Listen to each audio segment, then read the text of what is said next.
Պարոն վարչապետ,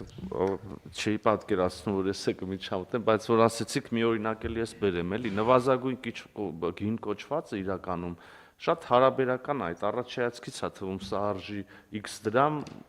եւ պարզ է համեմատել մյուս առաջարկի հետ, որ ավելի էժանա ստացվում նվազագույն գինն է, բայց պետության վրա իրավիճակներ կան, որ իրականում ձեր ասածը նաեւ բանա շատ ավելի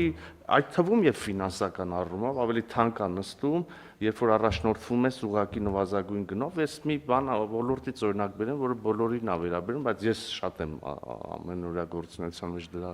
հետ առնչվում, օրինակ տոմսերի ձեռքբերումը գործողվող աշխատակիցների, վստահ եմ բոլորդ էլ այդ խնդրի հետ առնչվել եք։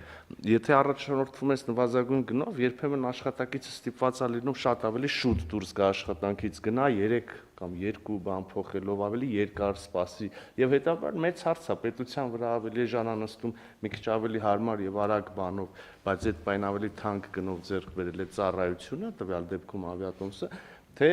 այլ գործոններ հաշվի առնելով այդ պահին ավելի շատ վճարել եւ եթե թույլ կտաք անհայտ առիթից օգտվելով ես ուզում եմ ասել, որ իսկապես ծայրահեղ կարևոր է նորից ու էլի նորից մարդկանց ասել, որ վճարվող հարկերից ստանում են մարդիկ այս ծառայությունը, այս դպրոցը, այս ճանապարհը եւ մի միտք ուղղակի առաջացավ իմ մոտ համեմատելով ասենք ռեստորանային բիզնեսներում արկա այդ ռեյտինգավորման համակարգ, երբ որ հաճախում ես ինչ-որ միտեղ, այնտեղ հավաստագիր է, ասենք Միշլենի բանը, աստղը,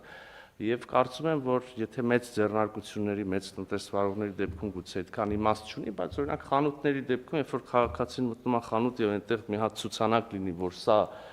այդ բանը օրինակ բան